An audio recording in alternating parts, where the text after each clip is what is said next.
Welcome back to Finish the Fight, a gaming podcast, where we produce and develop the highest quality gaming research in podcast form. I am your host, Alex Kendall. And I am your host, Derek Baker. And today we are talking about, honestly, one of my favorite gaming franchises of all time, but a game in and of itself that turned the shooter, turning into a looter shooter, on its head and gave us millions and millions of guns instead of just those, 30 guns other games gave us? Yeah, man, what was really fun about this game is just being able to kind of not only build your own style and class, but like you said, to just have those options available to you. You could really play this game any way that you wanted to. It is. And this, of course, you all know what we're talking about, the looter shooter granddaddy, Borderlands. And so, yeah, Borderlands allows you to do that, giving you 4 different classes to choose from and numerous amounts of guns from different manufacturers in the game that all had specifics, but each one was looted either from a fallen enemy, from a random trash bin, these different weapon chests that honestly, I think made the game. And not only that, the one major thing that made this game was giving it that comedic flair. Absolutely. Some of my favorite games from around this time had that comedic flair that I hadn't really seen too much of. You know, there are games out there, there's the Grand Theft Autos, but then there's the Saints Row. You know, there's some kind of, there's just this parallel between the two that I think was really unique for Borderlands, very different for shooters when we're in this era of Call of Duty and making things as realistic as possible. Yep. Then Borderlands comes out and just kind of sets itself apart. It absolutely did, because even at this time, and we did have Fallout that did give us a little bit of that, but it was on that same color palette. And Borderlands, in all fairness, did start with that, with those browns, those grays, the drabness, the essence of no color. You know, we see Borderlands flipping that over and saying, hey, we got to be different. How can we do that? And so let's get into the episode, Derek. Let's talk about it and how did this really come about? Borderlands is an RPG looter shooter developed by Gearbox Software and published by 2K Games, released on October 20th, 2009. You play as one of 4 characters, Roland, Lilith, Mordecai, and Brick. Each of these characters are of a different class: Soldier, Siren, Hunter, and Berserker, respectively. This offers the player the ability to choose their playstyle. If they want to be a sniper and use long-range rifles, for example, then the Hunter class is for them. If they want to get up close and personal with their enemies, then the Berserker is the way to go. That's the Derek way. That is the Derek way. Whoever the player chooses, they arrive on Pandora searching for a legendary vault, which is rumored to have bountiful wealth inside for whomever is bold enough to find it. The journey won't be easy, though. Numerous enemy types stand between the player and endless wealth, such as the rat-like skags to psychos, which are the more human enemies. There are also badass enemy types, which are much stronger versions of the opponents in the game. Players are not alone, though. Assisting them throughout their adventure is Angel, a mysterious character who guides them throughout the dangerous wastelands of Pandora, and a cute little robot named Claptrap, who is one of the more humorous characters in the game. Players have access to over 16 million weapons in the game, such as pistols, rocket launchers, automatic rifles, shotguns, and sniper rifles. It is estimated that one would have to play for 6 years or more to find all of them. Again, that reiterates what I'm talking about, is having all of those weapons available and being able to pick your class. And within each class, you have like a subset you can go. And you can build it out with different experience points and different vault points along the way. Now, I'm assuming you played this game for 6 years and you found every single weapon. Yeah, we're actually recording this on day 1 after 6 years. So I'm going to actually just list off every single weapon. And I'll just give a small nugget, a hashtag detailed walkthrough of every gun. So yeah, we'll be here for about another 6 years recording. Sweet. And yeah, we'll see you guys on the other side. No. So let's talk about the studio Gearbox and kind of who they are and how it led them to here. Gearbox Software was founded by Randy Pitchford, Brian Martell, Stephen Ball, Landon Montgomery, and Rob Hieronymus on February 16th, 1999. The 5 developers all knew each other through Revel Boat Rocker, a game development studio founded by Billy Zelsnack and Zach Zelsnack, and largely made up of former 3D Realms employees, which dissolved shortly after their first game. The studio's first project was working on the Half-Life series, porting the game to consoles, and creating the expansions Opposing Force, Blue Shift, and Decay. They would also continue to work with Valve on Counter-Strike Condition Zero. Next, working on other IPs, they ported Tony Hawk's Pro Skater 3, Halo Combat Evolved, and James Bond 007 Nightfire to the PC. Though Gearbox was creating a strong reputation as one of the go-to developers for ports, they wanted to move beyond working on other IPs. This led to developing Brothers in Arms Road to Hill 30 for the Xbox, PlayStation 2, and PC in 2005. With years of experience working in the FPS realm, they were ready to tackle their next big IP. So obviously a lot of experience there. I mean, I had no idea that these guys brought Halo to the PC. I mean, that's huge in itself. Yeah, they were amazing at creating these ports. I mean, that's also a whole nother can of worms to talk about what's the true one. You know, the Xbox One, Gearbox changed way too much with the PC. Look at the Jackal shields, they're different. Look at the plasma pistol.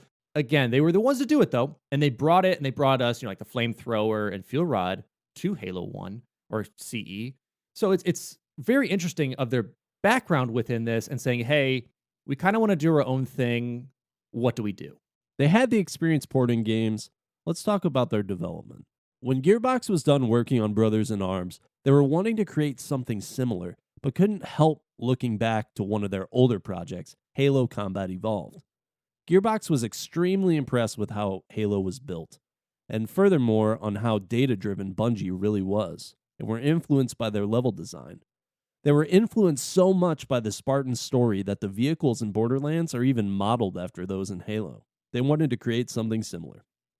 Gearbox had finished the PC port of Halo Combat Evolved 3 years prior and wanted to combine that sort of intense first-person action with, quote, a game that had loot coming out of every orifice, as Newman put it. Pitchford's idea for Borderlands was Halo meets Diablo, the looter shooter, with the main mechanic revolving around looting dead enemies and cooperative gameplay. Influences for the game could be seen from media like Mad Max and the television series Firefly. Pitchford initially had a conversation with Martell about the concept of a looter shooter in 1999. Yeah, so the idea of it was spawned very early on. It's just that technology at the times couldn't do it. You couldn't have something trying to think in the background and render, okay, this enemy will drop a common weapon, probably in this family of weaponry, but it also has to randomize the specs of it. And you didn't really have those type of AI bots, at least for gaming universe, that could handle something like that. So they had this idea for a bit and finally wanted to bring, something like that into fruition. And development for the game started in 2005. There was a debate at the beginning of development about whether or not, at its core, Borderlands would be an FPS or an RPG. FPS won, but it would still try to blend the two genres. Many professionals in the industry laughed at the idea of Borderlands.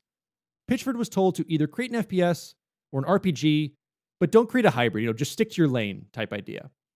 As such, dialogue trees were never considered for this game since they simply wanted to make the game fun. So when they were saying, okay, it's an FPS first with RPG elements, so we don't necessarily want to have you stopping the action to then talk to this character, figure out what they want, and then continue shooting and looting. As we know, all of the worst games are the ones that tried to expand on ideas. Yes. That's sarcasm. All the ones that tried new things, terrible. No, but I think it's good for this game, though. And as they started concepting the game, they looked at the shooters of the time, with most of them heavily relying on gray and brown color tones, with a serious, gritty art style that reflected popular dystopian sci-fi movies. A small team of artists would start concepting the art style for the game. A sci-fi setting similar to Mass Effect was considered. Another one that resembled Gears of War, and an anime-style game that would be similar to Ghost in the Shell.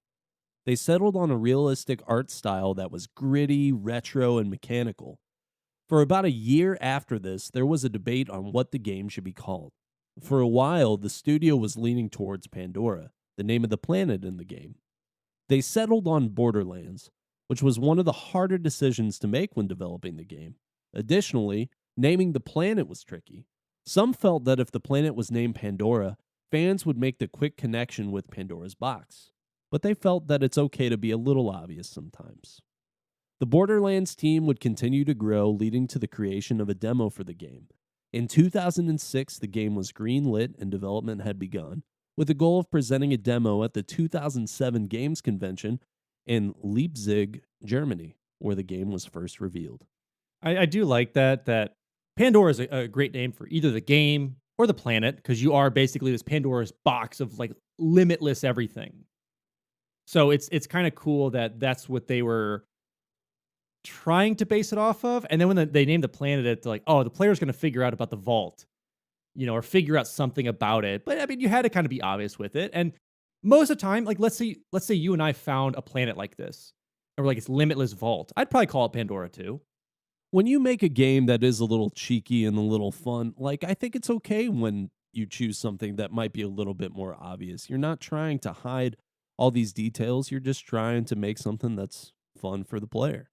Yeah, and unfortunately, the beginning art style they had really wasn't there. After demoing the game in 2008 at E3 with a pre-alpha build, the game and all updates essentially disappeared from the public eye. By October the same year, things were not looking good for the game. Gearbox had built the Gearbox Truth Team, a group of game testers that had backgrounds in psychology. They had concluded that game testers were not sold on Borderlands as it was. Fallout 3 had just recently been released, and the game was being compared to it, along with being called a poor man's rage. Furthermore, players felt a disconnect between the gritty art style and the over-the-top gameplay. At this point, the game was 75% finished, and now the studio is faced with what to do: push through with the game as it is, or change it drastically. They looked at how much time, money, and quality they had to work with. Even though the studio did not have a lot of money to dip into, they decided the game needed a change. The next question was, what was going to change? But the answer was right in front of them, and I think they started to see that as well. I mean, they're being called a poor man's rage, which I think is one of the biggest insults of gaming ever, because Rage is an okay game, and to be called the poor man's version of Rage, oof. Yeah. Oof. That's definitely got bargain bin material written all over it. Yeah, it's like one of those things, like you said, hits the shelves at $50. Next week it's $40. Week after that, you can find it for $2 at Walmart. So luckily it didn't happen. Yeah. As the studio was reviewing concept art for the game, they saw that the concept art was more ink-lined, resembling comic books, and decided that was the art style to go with. Artist Brian Martell would go hide in a closet and work on a secret prototype for the game. They kept it secret at the time because Gearbox executives did not want a, quote, producer riot from employees who had spent 3 years developing the game as it currently stood. Supposedly, Pitchford did not know about the changes that were being made until they were presented to him. And the new art style was a blend of hand-drawn textures, digitally scanned and recolored in Photoshop, and worked into a software that creates the hand-drawn look of the characters. The characters' proportions were then changed in order to give them a further comic book look. And this is one of my favorite things about the Borderlands art style. I love comic books. I worked at a comic book store. I mean, and it's one of those things that we've seen now as a really popular form of cosplay, and I feel like it's always quality, it's always consistent, and it's just a really fun, like, 3D presentation that we don't see. I 100% agree. Even if you didn't like this game, you have to understand that art style stands out. If you see even if you just see like a rock from the game, like just on its own, you go, oh, it's Borderlands. There's not a lot of other games that you can see, especially shooters, that you could see just like an element of it and go, oh, that's that game. Or, that's that. It really stood out when they made these changes, and necessarily so. The demo was presented to the rest of the team, and everyone was excited for the change, including the 2K Games team, who did not originally know about the change. The original art director for the game was disheartened seeing all of her original work thrown out of the window for this new direction. She would not only leave Gearbox, but game development entirely. The studio would bring in a comic book artist to help with this new art direction. The studio also let designers work on design and solutions on their own. And Martell had this to say, quote, "If we trust somebody and let them go off and do their thing, that's where the best stuff comes from. It's rare you get to see the end of a project and people want to keep working on it. And that was the case here. So this is one of those things. I think it's also not really a Hail Mary in a way, but saying, hey guys, make what you want. Like, let's see where this can go and let's see where we're going to take things because we may do well with it, we may not. But I think if everyone's engaged in a project, I think it becomes even better. I mean, it's the YOLO style, right? Like if you're looking at being the poor man's rage and you've got nothing to lose, then just hey, go out there and do whatever it is you want to do, get weird with it, have fun.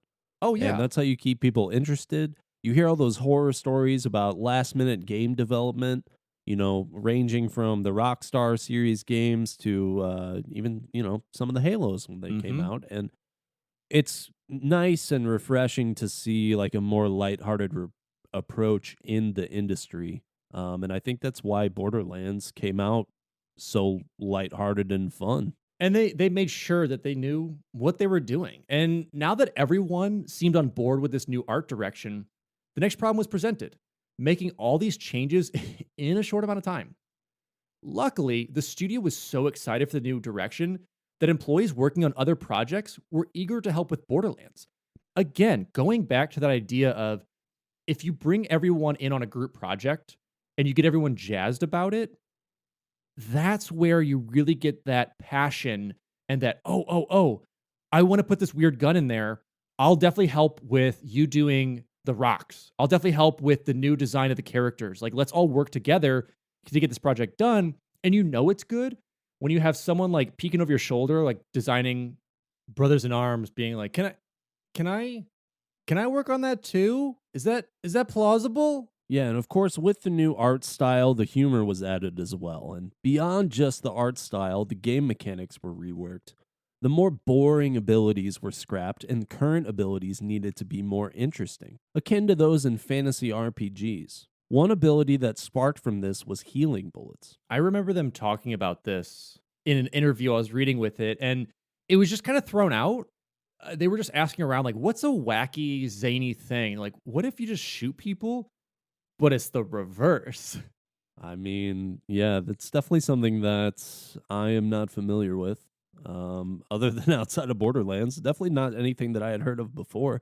Really great idea, though. So much different than having to go and run directly up to someone and, do the little like time thing. This is how long you have to heal them. Yeah, or all that like stuff. a beam or a health kit, things that you're talking about with that. It changes it up, and going back to that phrase I keep saying, it turned everything on its head. It's like, what is something that doesn't happen, isn't real, is goofy as hell? What can we do with it? So things like that, obviously, they needed some kind of new technology. They needed new designs, and to save time, they brought in technology from previous projects like Brothers in Arms, Hell's Highway.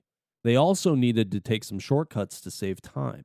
This led to the story of the fixated mood giving a single light source from the sky. And even though the art style had changed, a lot of the original designs were kept in the game, like the Psycho Enemy, which was almost identical to its original design. Other designs came into the game by accident, like the Claptrap robot, which originally just started out as a random sketch that it was a random assignment made by the Jira project management software. So it was one of those things where it kind of just gives you a challenge to kind of play around and get an idea going. And as it started to get fleshed out, people were like, oh, this could kind of work on the direction we're going on. Why don't we try and flesh this out and figure out what we can do with it? Even though all these changes were being made, some at Gearbox were rather worried about them. For a while, they were not sure if they were doing the right thing. But as more and more developers were playtesting the game, they knew they were onto something. Unfortunately, the overall story fell to the wayside until the last minute, and it was written around the game mechanics. This also meant dialing back NPCs and dialogue that was unnecessary. The game was originally set to release in Q4 2008, but was delayed, with no firm date on the release. In December 2008, a game tester tweeted that the game was about a year out and still needed some work, and they were fired shortly afterwards. In the tweet, he also compared it to Crackdown, which had many fans speculating on whether the comparison was due to the art style, game mechanics, or both. Speculation would continue on the change of art style when a screenshot from an interview with community manager and UI showed an image of the game, where it was compared to a comic book. When word started spreading about the new art style, Pitchford insisted that the game was not cel-shaded. Instead, Gearbox would refer to the new art style as concept art style. Yes, the classic art style of concept. So specific, they teach this at all of the major art institutions. Yeah, when you ask, what's the concept? They go, yes. And then it's pretty deep art terms, so you just win awards for that.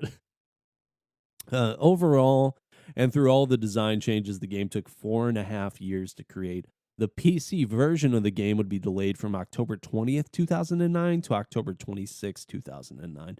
And this was just due to optimization for the PC. Yeah, just a couple weeks to, not even a couple weeks, excuse me. 6 days. You know, a couple weeks, 6 days, they're all the same to me. So we have the game going on. Let's talk about what it took to market this, because they had some interesting ideas. The game was first revealed as the cover story of Game Informer's September 2007 issue. After all the changes, Borderlands would make the cover of PC Gamer's June 2009 issue. So a couple years later, it comes out on the PC Gamer with this newer art style and less of that old kind of grays and browns. Though the cover was impressive enough, fans were ecstatic to find out that the cover was an in-game screenshot showing the new art style. It would also be fitting that Borderlands make its way back to Game Informer 2 years later for the September 2009 issue, again, showing that new art style, kind of comparing the old and the new between the two of them, which I thought was really cool, and to tell that story. The first trailer, though, for the game would debut at E3 07, showing the old art style with a woman talking about the vault on Pandora. So this is where people are first getting that look of the VO talking about, ooh, the unlimited treasures. What are you going to find here? And a little bit of the story element that does change from it, but still, I guess, stays to that true Borderlands idea that you're going to Pandora to find wealth and riches. And so after that first trailer came out, they released another trailer. It showed the new colorful art style, over-the-top action, and censored gore. All the while, Cage the Elephant's Ain't No Rest for the Wicked played in the background. Alex, you and I saw Cage the Elephant live in concert, didn't we? We did. I asked him how was Borderlands. I didn't, but I should have. Yeah, that's actually very... And I'll say this about the Borderlands series. I'll cut myself off. They have done so well with their trailers and game intros, you know, using a popular artist at the time that has that Ain't No Rest for the Wickedy feel to their songs. Kind of not cowboy-esque, but Western, modern feel to songs, kind of outlawish. Yeah. And it does so well. And the intros to all of their Borderlands games has been really, really cool with that. And, you know, in addition to that, they did a web series for Claptrap, and it was created just to promote Borderlands and the upcoming DLC. Most of the episodes contain pop culture references like the movie 300 and Bill O'Reilly's famous "We're doing it live" quote. It's pretty good, and I'm so glad that they leaned into Claptrap. You know, you have plenty of other comic relief within the Bandits and the Psychos and a couple other things, but Claptrap, especially making his way through many of the games, was such a perfect idea of, it's this robot that somewhat understands humanity and like has this human part to it, but doesn't. And everyone loves a little bit of goofiness, a little goof action. It's kind of like taking the Oracle from Halo and making it just a little bit funnier, you know? Yes. Yeah, getting like Guilty Spark and being like, hey, put on that funny sensor. Let's jump over to the gameplay of Borderlands. If you haven't played it, I'll give you a breakdown of exactly what goes into it. What goes into playing Borderlands. Borderlands includes character building elements found in role-playing games, leading the developer Gearbox Software to call the game a, quote, role-playing shooter. Looter shooter, RPG shooter, plenty of names for it. At the start of the game, players select one of 4 characters, each with a unique special skill and with proficiencies with certain weapons. From then on, players take on missions assigned through non-player characters, or NPCs, from bounty boards, each typically rewarding the player with experience points, money, and sometimes reward items such as a shield, weapon, and so on. players earn experience by killing both human and non-human foes and completing in-game challenges, such as getting a certain number of kills using a specific weapon type. As they gain levels from experience growth, players can then allocate skill points into a skill tree that features 3 distinct specializations of base character. For example, Mordecai can become specialized in sniping, gunslinging with revolvers, or using his pet Bloodwing to assist in kills and health boosting. Players can distribute points among any of the specializations and can also spend a small amount of in-game money to redistribute their skill points. Players start the game with the ability to equip 2 weapons, but later gain up to 4 weapon slots, as well as slots for an energy shield, a grenade modification, and a class modification. Items collected can be sold back to vendors for money, that then can be used to buy better items. One of the key features of Borderlands is the randomly generated weapons and items created either as dropped by enemies, found in storage chests about the game, on the ground, sold at vendors in the game, or as request reward items. The game uses a procedural content creation system to create these weapons and items, which can alter their firepower, rate of fire, and accuracy. It can add in elemental effects, such as the chance to set foes on fire or cover them in burning acid, and at rare times, other special bonuses such as regenerating the player's ammo. A color-coded scale is used to indicate the rarity of the weapon or item. It was estimated that the random system could generate over 17 million variations of weapons, but actually only resulted in a little over 3.5 million. The procedural system is also used to create the characteristic of random enemies that the player may face. This allows for enemies of the same species to have widely varying attacks. For example, variations of the spider ants in the game could leap around and would jump onto players' faces, while another variant can roll up into a ball and attack people depending on the content generator. When in combat, the player can take damage if their shield is depleted, affecting their health. If they lose all their health, they must either wait to be revived by another player or attempt to kill an enemy to achieve a second wind, or otherwise they will be regenerated back at the last New You station, which I love the name of, that they pass, so like kind of your checkpoint, losing a ratio appropriate percent of their money in the process, usually about 10% or so.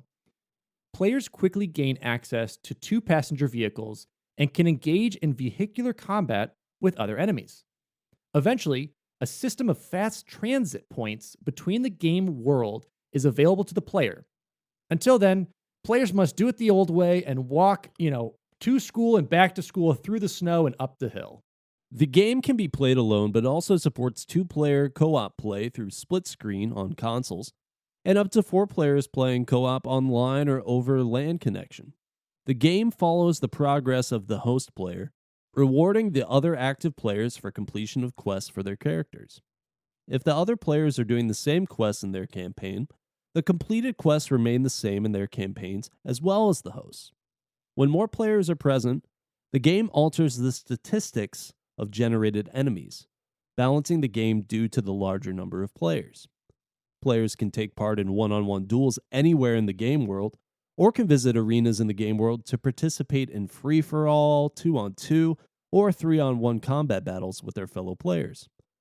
The original title is shipped for Windows used GameSpy servers for multiplayer modes. As a result of GameSpy's shutdown in 2013, 2K Games patched the game and moved the servers to Steam, as well as providing Steam versions of the game for those that purchased the title through retail channels. Yeah, so this allowed the players to do just so much more in the world, along with having like all those weapons, having the ability to, you and I play co-op, or you and I, we going toe to toe. Seeing who picked up the latest legendary, or just honestly, some swag points as they call it. I think it's the official term. We just never listed it, but it's swag points. You got to make sure you have enough swag points to get the drip going, as the kids say. You can't miss out on that drip. Can't miss out on it. So let's talk about the story of Borderlands. The game begins sometime after the Dahl Corporation's abandonment of the planet Pandora. 4 Vault Hunters, Brick, Lilith, Mordecai, and Roland, arrive in search of the fabled vault. After discovering the town of Firestone, the Vault Hunters begin to receive a psychic instruction from a mysterious woman known as the Guardian Angel. The Vault Hunters meet a CL4P-TP, or Claptrap robot, and a doctor named Zed, who helped them establish a reputation by killing several bandit leaders and eventually leading to the collection of an alien artifact, being the first piece of a key needed to open the vault. This causes Patricia Tanis, Dahl's former archaeologist, still in residence of the planet, to contact the Vault Hunters, revealing that the vault can only be accessed once every 200 years, and that the time of the next opening is approaching. Tanis also explains that 3 more artifacts are needed to complete the vault key. Meanwhile, Commandant Steele of the Crimson Lance, a well-outfitted military force led by the Atlas Corporation, threatens to declare martial law and demands the vault key pieces. The Vault Hunters secure the second and third pieces by following Tanis' instructions. But the final piece, supposedly in the possession of a bandit lord named Baron Flint, turns out not to be where it was expected. Steele contacts the Vault Hunters to reveal that there are in fact only 3 pieces and that Tanis has betrayed and misled them. Steele then disables the planet's echo network, preventing further communication with the Guardian Angel and anyone else. The Vault Hunters infiltrate the Crimson Lance's headquarters and find Tanis in prison. She claims she was forced into betrayal and urges the Vault Hunters to restart the Echo Network and stop Steele and the Crimson Lance before they reach the vault. After restoring the network, the Guardian Angel directs the Vault Hunters towards Steele's location. During the final approach to the Vault Hunters encounter Crimson Lance forces already locked in combat with the Vault's alien guardians. The Vault Hunters finally arrive at the vault only moments too late to stop Steele from using the key. When the vault opens, a giant monster emerges and wipes out Steele and the rest of her troops. The Guardian Angel explains that the monster is called the Destroyer and was imprisoned in the vault long ago by the Iridians, the alien race who left behind the ruins and created the vault, in order to prevent the destruction of the universe, and that the Guardians were posted to prevent anyone from opening it. Although the Vault Hunters killed the Destroyer, the vault is resealed for another 200 years. The Guardian Angel is revealed to be transmitting her signals through a Hyperion satellite in orbit high above Pandora. The game ends with the satellite sending a signal to a Claptrap robot on the planet, changing it into an interplanetary ninja assassin, which we later get to see a bit more about in the DLC.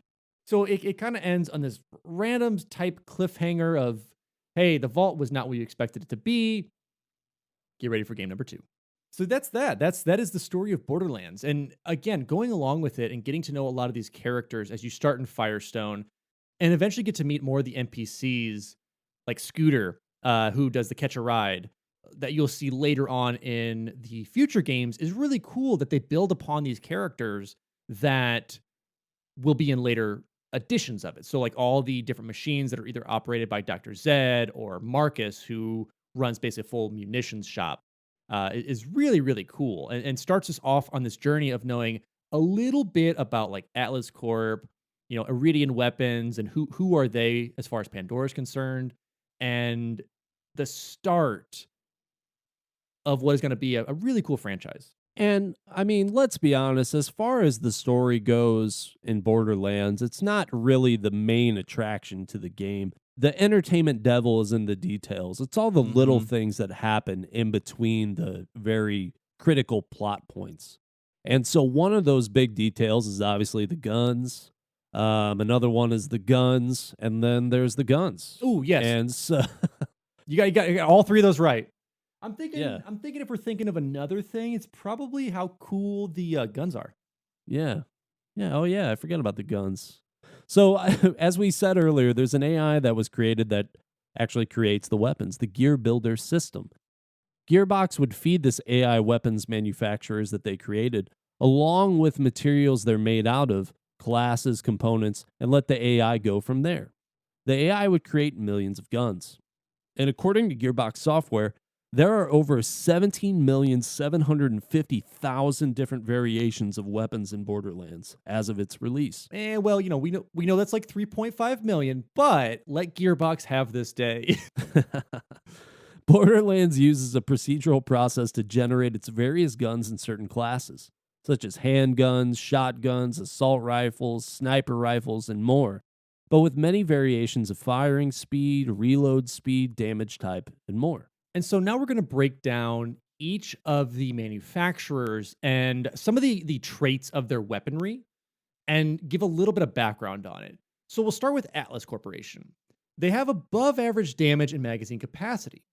Atlas guns tend to have high damage and fire rate without sacrificing magazine capacity and reload. Indeed, Marcus Kincaid sometimes says, "Buy an Atlas, and you will know what it is like to hold the power of the gods in your hands." Atlas guns tend to be among the rarest guns in the game. Despite their overwhelmingly powerful portrayal in the game, this does not mean Atlas guns are always the right choice. Next up, we have Dahl. High recoil reduction at the cost of accuracy. Dahl firearms tend to have elevated recoil reduction. Their weapons are said to be marketed to mercenaries and used by their own forces, and are generally finished in a green camouflage print. Some rarer Dahl guns are seen like desert or urban camo. And Dahl weapons are mostly named after animals, which is what it should be. Because who doesn't love a good puma? After that, of course, we've got the Iridian. It's an alien weaponry, deals generally high damage with unlimited ammunition, but often suffers from slow recharge. They appear organic, easily told apart from normal weapons. There's the Hyperion, which have very high recoil reduction and accuracy. Hyperion provides new use station services and is one of the chief weapon manufacturers on Pandora. They manufacture submachine guns, combat rifles / assault rifles, repeater pistols, rocket launchers, shotguns, and sniper rifles. Hyperion weapons are made of dark pink, red, silver, or black metals of a sort and have greater accuracy and damage when compared to guns of similar levels. In Borderlands, weapons produced by this manufacturer are harder to find than most others, with only Atlas guns being harder to find. In Borderlands 2, Hyperion guns are much more common. Yeah, because in Borderlands 2, Hyperion is kind of the main enemy or the main manufacturer enemy, so you find those a lot more. Next up, we have the good old Jacobs. Never manufactures elemental weapons, very high damage, but with lower fire rate and recoil reduction. Jacob specializes in manufacturing the single-action revolvers, bolt-action sniper rifles, various shotguns and assault rifles in a classic style, with iconic stocks made from genuine wood. Yeah, Jacobs you eventually meet later along, especially in Borderlands 3. But the Jacobs are kind of that classic look to like Americana guns, like nice wood finishes, ornate inlays. Just a pretty gun. That accent's got me wanting to play a hunting game now. Thank you. Hey, that's what the Jacobs do here, my friend. Next up, we have Maliwan. Only manufactures elemental weapons, which have much higher tech regeneration rates. Also benefits from marginal increases to accuracy and reload speed. Their weapons are typically based around some form of elemental technology, with their main source of damage normally being in DPS over time. Base firepower in particular seems to suffer as a trade-off, unfortunately. Maliwan weapons are distinguished by their bright, contrasty colors, sleek weapon designs, and futuristic bullets such as energy bolts, balls, or beams. BBBs. BBBs, BB. S&S Munitions, let's talk about them. Very high magazine capacity. Usually manufactures elemental weapons. Their weapons have greater magazine sizes and deeper tech pools than most other manufacturers, and a slightly increased damage at the expense of having long reload times. S&S utilizes a black and yellow finish on their guns to distinguish them from the competition. There's the Tediore, or the Tedior, extremely fast reload speed with a slight compromise on damage and accuracy. The Tedior prides itself on being the common man brand, providing cheap and accessible guns to all. Fittingly, their marketing focus has always been family-oriented and comparable to real-life budget companies, with advertisements that boast the affordability of their guns and encouraging their customers to buy their weaponry in bulk. So it's basically It's basically the Walmart or the Costco of the manufacturers. That's just American right there. And there's Torg, high damage and slightly higher fire rate, but suffers from a much lower accuracy and recoil reduction, which is to be expected. Lastly, we have the Vladov, very high fire rate. I can't do a Russian accent. Good recoil reduction, but suffers from much lower accuracy. Vladov weapons tend to have lower accuracy, but also have extremely high fire rate of fire. Yeah, I still can't do it.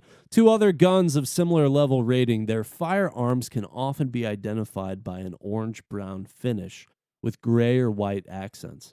They follow a Russian and East European-themed naming scheme.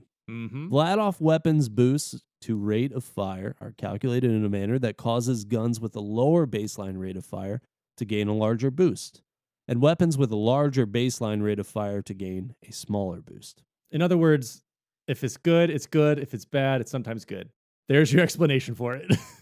All right, so let's talk about, we've talked about the manufacturers of it. Let's talk about the rarity and what it takes to find some of these guns.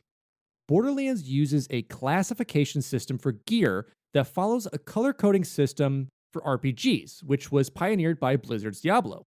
A common or white gun would be average. Uncommon, green, would be slightly above average. Rare, blue, would be a premium gun. A very rare purple would be a very strong gun. And legendary orange guns are second only to pearlescent, which are like the ultra mega super duper pooper scooper rare. And the rarity of each gun is indicated by color as stated with each gun. So as you pick it up, you'll see it's either going to be have a white peak to it, green, blue, and so on. I heard a rumor that there is actually a pooper scooper as a weapon in this game. If not, needs to be there. Flavor text is red text found on unique, legendary, and pearlescent weapon item cards just above any stat modifiers. Usually cryptic or humorous, these lines usually give a hint of what a weapon's special ability does and have often a reference to a video game, movie, or any number of non-game things. And they've done so well with that. It's always fun to pick one of those up and just kind of either guess at what they're referencing or know immediately, be like, you made air come out of my nose? That's a good gun. And so, of course, with the weapons, there were status effects, and the elemental effects include incendiary, shock, explosive, and corrosive. The damage of the elemental effect is a multiplier indicated by the elemental plaque and a times n in the weapon description, where n is a number from 1 to 4. The chance an elemental effect will occur depends on the difference between the level of the character and the level of the enemy. On all Malawan weapons, a weapon description will include text reading, chance to cause elemental effect, or high elemental effect chance. Could also say higher elemental effect chance, or very high elemental effect chance. It's honestly, it's a very cryptic system, but I'm glad we're here to really hashtag let you know what's up. Which is the only way I'm going to start to describe these things. So hashtag let you know what's up. If it's very high, it might have a very high chance to cause elemental effect. You may say that these 4 descriptors are the 1 to 4 number that may or may not have effects on the multiplier. And I think only the hashtag brainiest of the brainiest, I'm only using hashtags for the rest of this episode, by the way. Only the hashtag brainiest of the brainiest might have connected that. And that's why we are hashtag here for you. Hashtag I'm done. Hashtag elemental attacks are added to the base damage of the weapons used and can have secondary benefits, such as splash damage effect on multiple enemies. Each element has a specific benefit to use against different enemies. Alex, why don't you tell us about those? Oh, we got 4. Just like we got an N4, we got 4 different ones we can have, which includes fire, and is effective against enemies with unshielded flesh and may cause a target to burn for a length of time. There is a chance the fire will spread to nearby opponents. Next, we have shock, which is effective against shields, but is less effective against flesh with natural armor, such as chitinous plating, than a normal weapon of the same type. So if you're just using a pew-pew gun, it'll actually do more damage than a zap-zap gun. It also has a chance of briefly stunning an enemy. Explosive weapons, obviously have a chance for an explosive round to hit an enemy, dealing massive critical hits and exploding those who are weak to it. And finally, you have corrosive, which is effective against armored enemies, such as like that chitness plating, slowly draining health and making them weaker to other attacks as the ongoing damage progresses. There is a chance that the acid will spread to nearby opponents. And Derek, why don't you tell them about each element has its own specific death animation? Fire slowly incinerates the target. Human victims will scream while burning. No trace of the victim will remain. There's shock. It makes lightning arc up and down a target's body, eventually leading to the head exploding. The victim will leave a headless corpse and a few giblets. Just a few giblets. Just some giblets. Just some giblets. Explosive also got some giblets, but there is a loud bang, and it reduces the victim completely to those giblets. To only giblets. To just the giblets. And lastly, for our corrosive death animations, rapidly liquefied target. Human victims scream while they melt, and no trace of the victim will remain. That means, of course, no giblets. No, so yeah, basically you're going to go, do you want giblets or not? That's how you're going to be able to pick your elemental effects. This game was actually originally called Border Giblets. Jibbies or no jibbies? All right, so now that we've talked about all the giblets one can have without being outside of Thanksgiving dinner, let's talk about the DLC. The DLC was a way for Gearbox to scratch the narrative itch that many fans had after playing the base game. Gearbox also knew that fans would simply want more, so they quickly started work on the next chapter for Borderlands. Gearbox essentially told fans about working on DLC before the game was even released, which did anger some fans because they thought that that content should have been included in the game or that it was just cut content that was already done. There was some content that was cut from the original game that was put into the DLCs, but it was cut due to time constraints with that change in art style. So fans were right, but they were, really wrong with it. And this happens a lot, even in modern day games, of companies finishing a game, waiting for everything else to be polished up for it for production, or like for outsourcing and production, getting out to the masses, that they can work on some other ideas and DLC they have. So it's kind of a love-hate relationship I know that fans have with DLCs, microtransactions, but it's kind of a necessary evil to fill that gap between game to game. You know, when the game finally goes gold, aka it's ready for production, there is just a manufacturing time period, and this is something that's always just kind of baffled me. Day one DLC has got such a negative connotation to it. It's like, why am I buying this game at $60 and there was extra content that could have been there in this game, but it's not? And you're making me pay even more money for that additional content that you have ready on this day. And because I grew up, I think, in this era of cartridge gaming, where everything on the cartridge is like what I got. It's weird to me. It's cool that there's even any additional content at all. Because I think of like buying an N64 game and what I got was what I got. And if it sucked, it sucked. And DLC now has a way to update and patch issues and things like that. And in my opinion, it's only beneficial. And spending a little extra money sucks sometimes, but it does allow the studio to catch up in some of those realms. Before, when you're talking PC era of that, you had expansion packs, where you'd get like this new expansion of the game that was almost another full game, but takes a long time to build out, takes a whole nother engine to build it on top of. So to have these mini DLC releases of it in these little sections, and we saw it in a lot of games, most games have it just to bring you more content with it.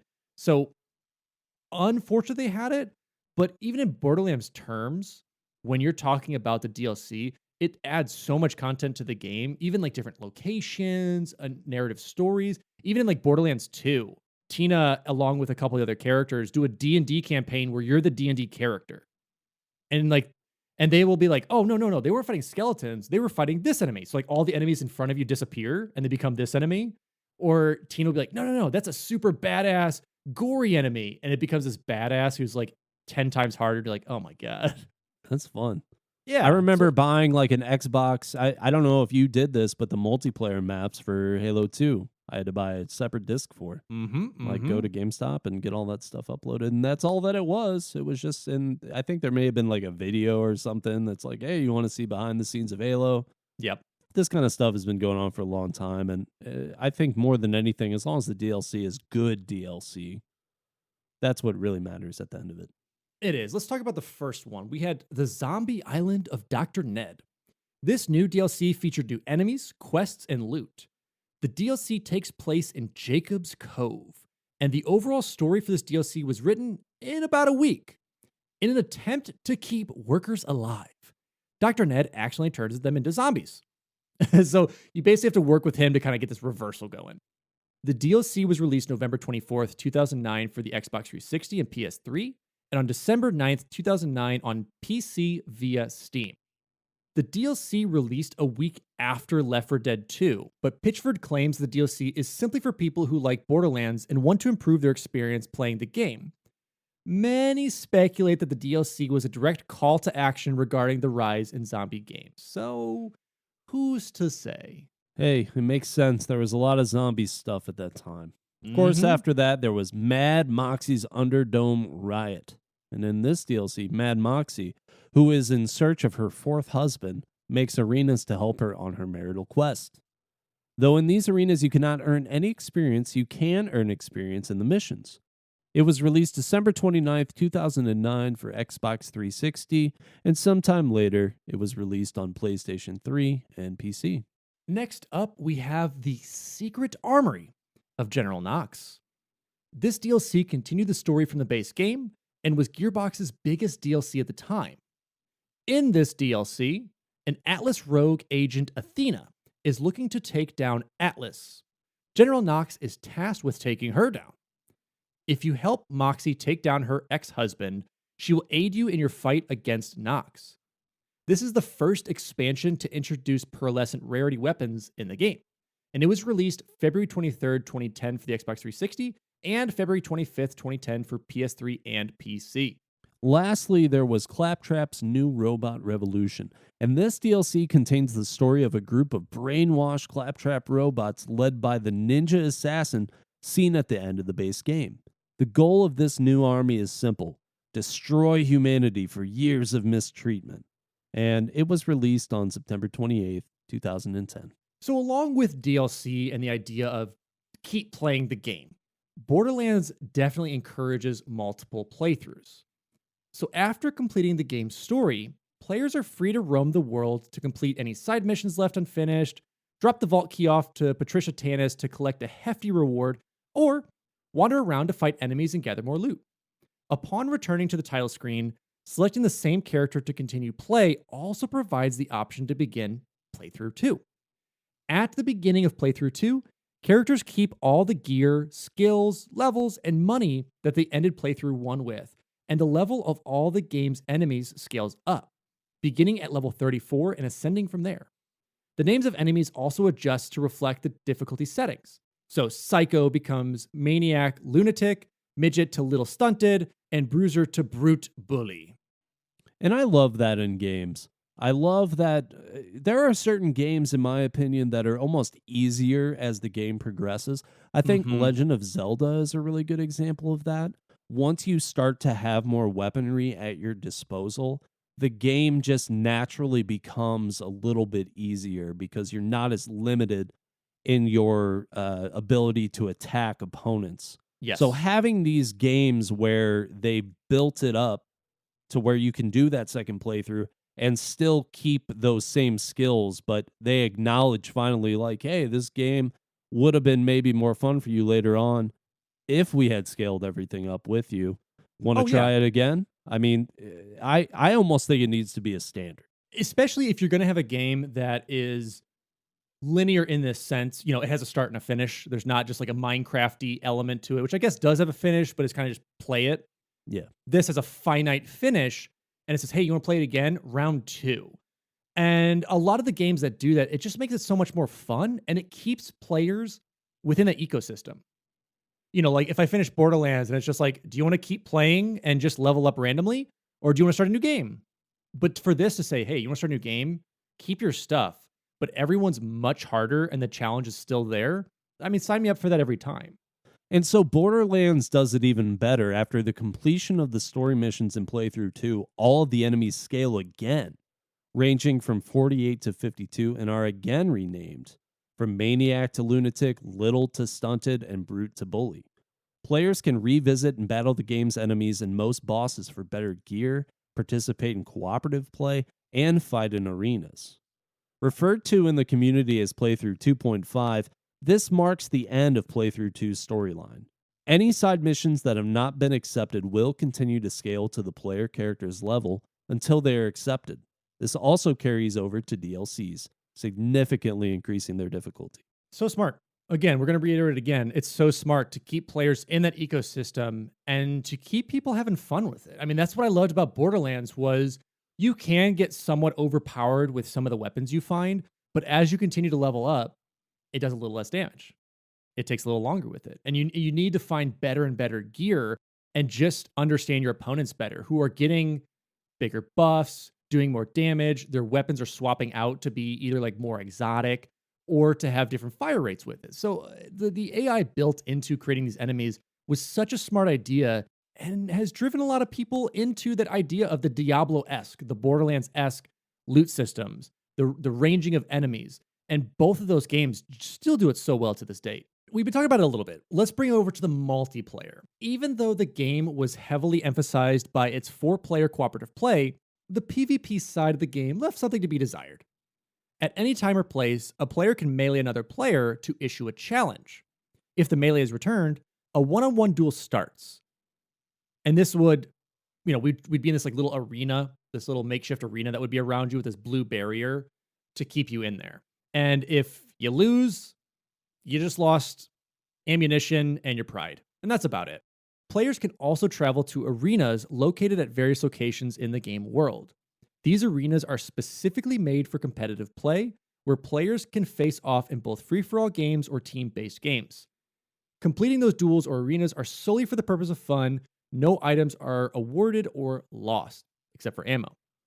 Players can easily drop in and drop out of someone else's campaign, and the difficulty, number of enemies, etc. adjust to how many players are present. So this is where I think Borderlands shines really, really well. I'm a solo player in a lot, but as Derek had said, he and I kind of started this. I played it a while before him, but got him into it and got some other friends so we could jump into our Xboxes and just be able to play with each other. And having that drop in, drop out system, I don't understand why more games can't do that or figure out how it works in present day. Yeah. Because it is so easy to do. And I guess the most recent that we're seeing is Outriders, that is allowing you to jump in and jump out, have some scaled enemies. And it's somewhat compared to Borderlands. I don't think it's really Borderlands, but it has the same idea with it. And so that's the multiplayer I love. Instead of having to create a lobby, get people in, I just want to be playing. Derek jumps in for, let's say an hour or so, and then hops out. Yep. And everything kind of just scales with whatever the difficulty needs to be at the time, and just a nice, easy flow. As with every game that we talk about, and especially with this one in particular, the art direction was so important. The music creating the setting is so important. Absolutely. And the Borderlands original soundtrack was a large collaboration effort, being composed by Gearbox audio lead Rayson Varner, Chris Velasco, Jesper Kidd, and Sasha Dikishin, as well as Sonic Mayhem, with additional DLC music written by Josh Davidson. Talking about the process, Varner would say, Kidd handled all the largest areas in the game where the player would spend a lot of time exploring. Velasco and Dikishin really nailed the bandit sound early on, so they provided the aggressive bandit music. The team was chosen specifically for their own musical styles to accomplish the specific sounds they were wanting. Varner for his dark ambience, Velasco and Dikishin for their gritty electronic sound, and Kidd for his dreamlike soundscapes. Over the period of 1.5 years, the team would work to recreate their ideal image of the darkness and violence found within the game, mainly through the mixture of high-tech and low-tech sci-fi sounds. These varied from basic sounding machinery noise to smooth and futuristic electronic pulses, with the underlay containing many guitars and drums that were recorded live. Sample libraries were then used to reinforce many of the synthetic sounds that Varner built from scratch. The Borderlands original soundtrack was released on December 8th, 2009 through Something Else Music Works, containing 27 tracks for a total of 62 minutes and 3 seconds. While the game was somewhat criticized for its non-hummable melodies, many music fans agree the soundtrack brings a unique sense of atmosphere and consistency. During a review for originalsoundversion.com, Jason Napolitano would say this about the music, quote, "If you're into atmosphere, and I mean dark and bloody atmosphere, then I can't recommend this album enough." At their release, all 4 DLCs would contain several new tracks composed by Varner and Josh Davidson. Moxie's Underdome Riot would move the sound of the game in a brand new direction, introducing fast-paced modern dance music influenced by Boys Noise, Wolfgang Gartner, and Deadmau5. And in September of 2020, we saw the release of the Borderlands vinyl set, featuring all the original and DLC music, of which I do not own. Oh, come on, man. You It's love in this my game. Listen. It's in my aftermarket cart, but it's going for like $100, and the original sale price was $35. So it's so hard to justify it. Worth it. So let's talk about the release versions. We had the Xbox 360, PS3, and PC. We also had the Game of the Year edition, which included all of the DLCs. The Mac Game of the Year edition, which includes the Macintosh port, the Apple port with all the DLCs. Game of the Year Enhanced Edition, released 10 years after the game's initial release. It includes all DLC, 4K resolution, and HDR support for the game, and is playable on the PC, Xbox One, and PS4 with 4-player split screen modes. And for the Switch, we had the Borderlands Legendary Collection. And with this, you got Borderlands Game of the Year, Borderlands 2, Borderlands the Pre-Sequel, along with piles of bonus add-on content for each game, adding about 100 plus hours to keep playing them Borderlands, baby. Dang. Plenty of content out there for 100 you. hours. That's like 100 hours. That's a More long than 99. time. More than 99. So, general reception of this game. A group of employees went to a local GameStop for a midnight release, and this GameStop was supposedly the highest ranked GameStop in terms of pre-orders. And when the employees arrived, they played the game with fans, had a small round table, and signed copies of the game. Lead programmer Jimmy Sieben ended up buying a copy of Borderlands while he was there, since it wouldn't be another week or two until he got his hands on a copy himself. And he had the GameStop employees sign his copy and thank them for the work they did selling the game. Aw. The game sold 3 million units less than 6 months after its release, making it the best-selling new IP at the time, and in less than 2 years, the game would sell 4.5 million units worldwide. Some compared the overnight success of the game to that of BioShock, a game that went against the grain of first-person shooters and still stood out. Borderlands earned an average of 82 out of 100 on Metacritic across the initial release. IGN named it the 35th best modern video game. The game came in second as the Game of the Year, behind Demon's Soul.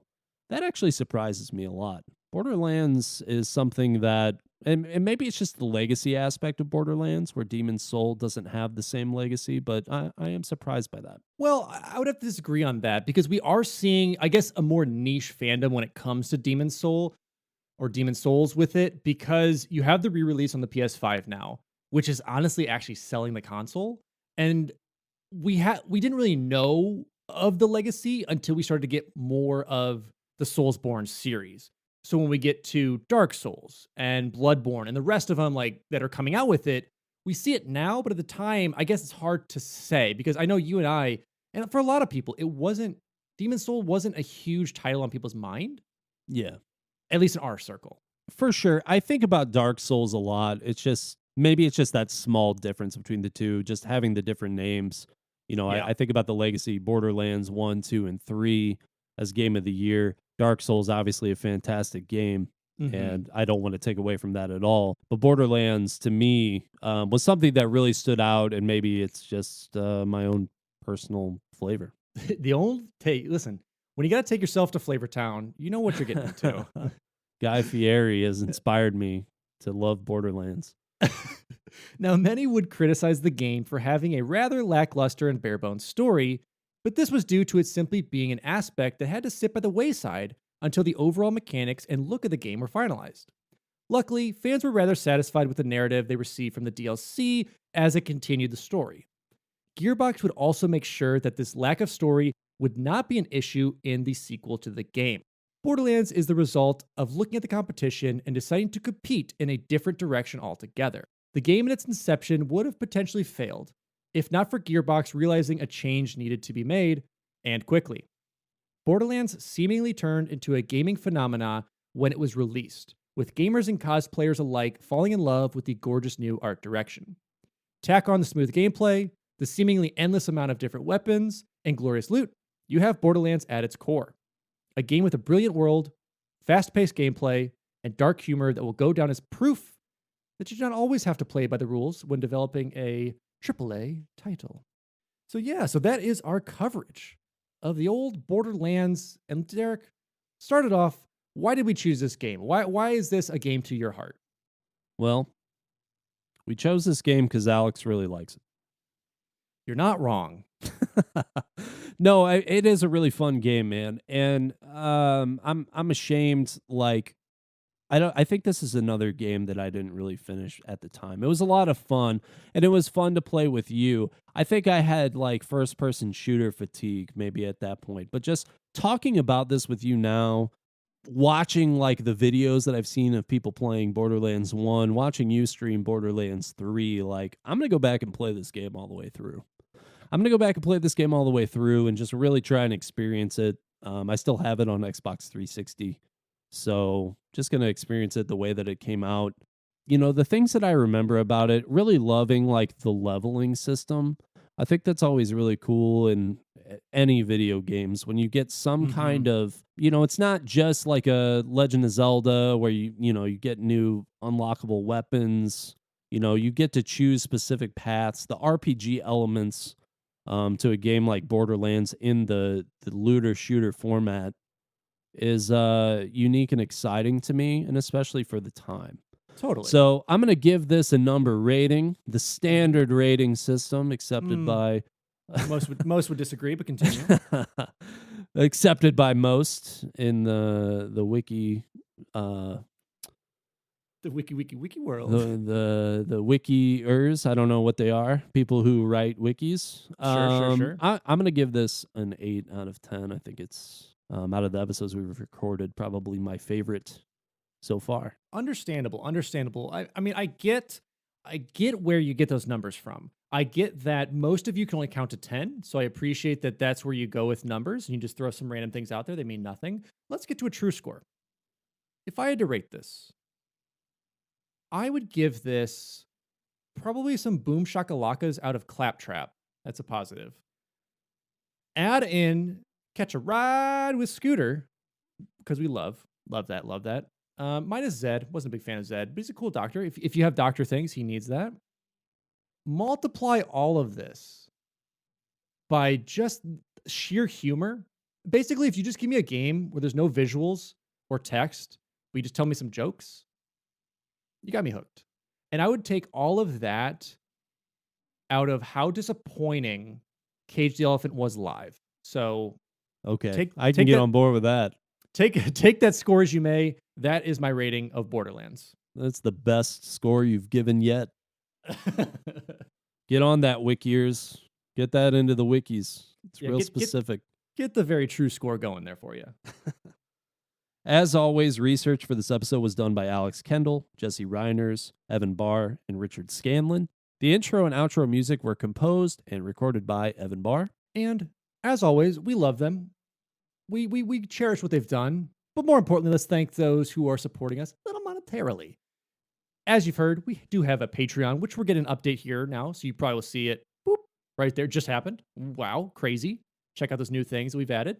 So our Patreon is direct support to us. It also gets you some exclusive content, exclusive merch, and plenty of other things. If you have any recommendations for us, hit us up. If you're like, hey, I love seeing stuff like this. Would you be interested in that? Let us know. And let's thank those patrons today.